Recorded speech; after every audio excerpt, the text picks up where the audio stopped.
President doesn't act today, House Democrats will proceed with impeachment. The single article of impeachment they have introduced says, quote, Donald John Trump engaged in high crimes and misdemeanors by inciting violence against the government of the United States. He also willfully made statements that in context encouraged and foreseeably resulted in lawless action at the Capitol. We could be seeing a vote on that here in the coming days. Bring it right to the floor, and it will be considered by the full House, and I expect that he will be impeached. He will be the first president in history to be impeached twice. We need to make it clear that there is a consequence to what happened on Wednesday. For those who say we should look the other way or we should move on, to do that basically says that what they did was okay. Now, as for President Trump, there has been silence. He doesn't have Twitter or Facebook or Instagram, but he does have a briefing room in his house, the White House, and we could hear from him today.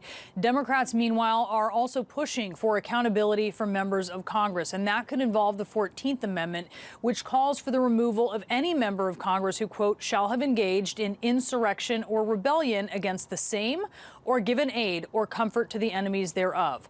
A resolution in the House would undoubtedly target Senators Ted Cruz and Josh Hawley, as well as a handful of other senators. And of course, there were more than 100 Republican House members who also went ahead with objections to the electoral vote, even after domestic terrorists stormed the Capitol. We're seeing now some new video from inside of the Capitol during the insurrection and also just outside of the Capitol. The FBI is acting on as many as 40,000 digital tips so far as they're looking to make more arrests. And among the questions that federal investigators are trying to answer is whether members of current law enforcement or the military were also involved. And after seeing rioters with zip tie handcuffs, they're wondering that if part of the plan here was actually to take hostages, which could have included the House Speaker Nancy Pelosi or Vice President Mike Pence. Now, law enforcement is also preparing for the immediate future as they prepare for the inauguration and this possible threat of new violence. In Washington, officials are closing the Washington Monument now through January 24th. The House Speaker made the call, but will the Vice President answer? Nancy Pelosi has given Mike Pence one last chance to invoke the 25th Amendment to remove the president. And if he does not respond in time, Pelosi pledged impeachment would be the way forward. I want to bring in CNN congressional correspondent Phil Mattingly, who is covering all of this from the Hill. And Phil, the resolution authored by Democratic Congressman Jamie Raskin it was actually introduced this morning. So give us the main points here and tell us what happens next.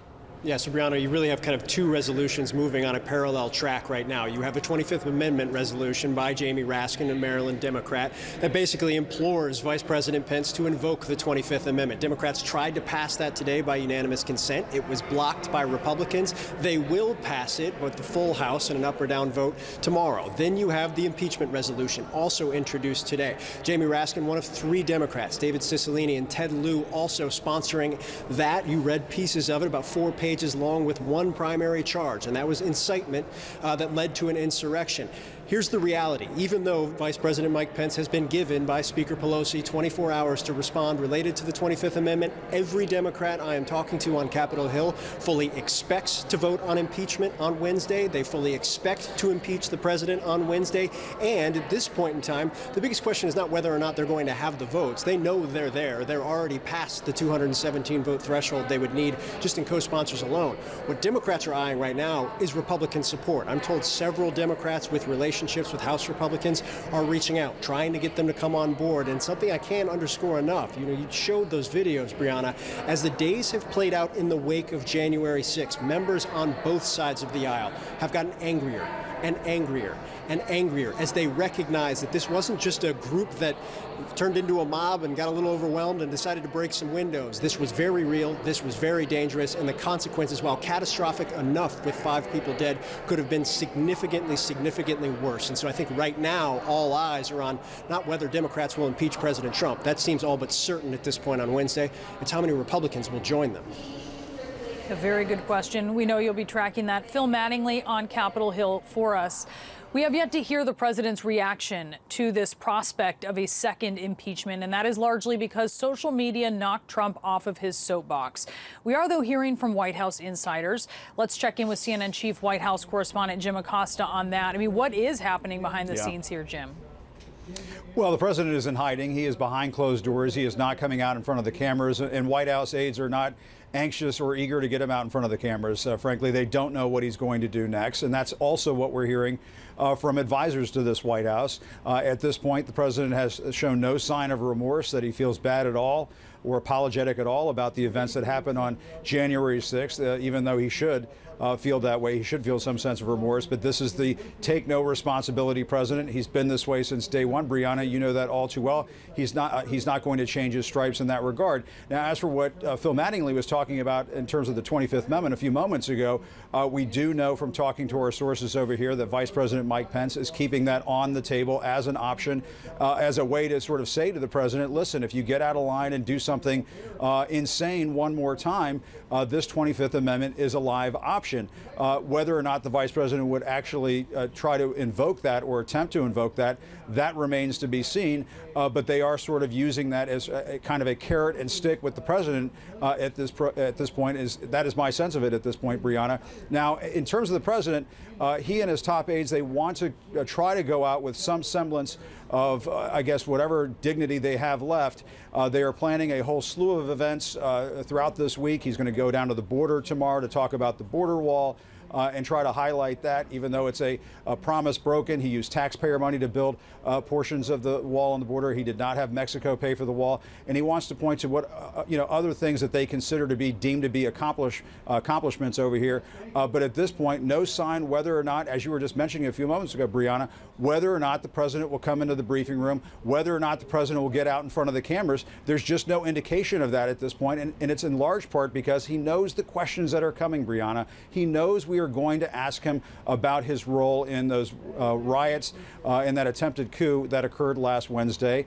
And he doesn't want any part of answering those questions. And so now at this point, we're really just monitoring what he does next. He's been having cabinet secretaries, he's been having aides and advisors come in. We've seen the former Attorney General Bill Barr. We've seen the acting Homeland Security Secretary come through, the Energy Secretary come through. There have been people coming and going here at the White House, but no sign of the president. He's still in hiding, Brianna. All right, Jim, keep your eyes peeled. Thank you so much. Jim Acosta at the White House for us. As I mentioned, impeachment is the second choice Democrats say for them. House Speaker Nancy Pelosi says impeachment could be avoided if the 25th Amendment is invoked. The amendment was adopted after President Kennedy was assassinated and is meant to remove a president who is physically incapacitated. So how specifically could the 25th Amendment be used to remove President Trump? I want to bring in CNN senior legal analyst Laura Coates, who is joining me with some answers. And I know this might be a bit of an academic conversation because at this point, it seems the vice president is completely reticent to proceed in this manner. But what would need to happen in order to invoke the 25th Amendment? Well, it provides for two vehicles. Number one, the vice president could talk with a majority of the members of his cabinet of the president of the United States, and they could decide together to invoke the 25th Amendment. Or the second avenue that was available is that the vice president could, along with a congressional body, a committee of some sort, could actually work together. Now, the problem is that that congressional body was never actually formed. In fact, Congressman Raskin a few years ago, and as recently as last October, tried to create that very mechanism, that very committee that would be called for in the 25th Amendment to say, look, you can bypass the cabinet and go to an independent, nonpartisan group of people, which includes medical professionals perhaps and others, to suggest and confirm whether the president indeed has capacity. Now, why would you want that angle as opposed to the cabinet? Well, because the cabinet, of course, Brianna, serves at the pleasure of the president of the United States, and therefore the loyalty issue might sometimes cloud the judgment, as many think is happening right now with Vice President Pence. Well, certainly. And the 25th Amendment is not the only amendment that could be used against President Trump. The 14th Amendment is cited in the article. And in essence, it says that no federal officer, quote, shall have engaged in insurrection or rebellion against the same or given aid or comfort to the enemies thereof. So what is the process in order to use the 14th Amendment? Well, a little bit of the history. This was actually coming about after the Civil War, trying to have a way to prevent those who were Confederates able to join the actual Congress of the United States.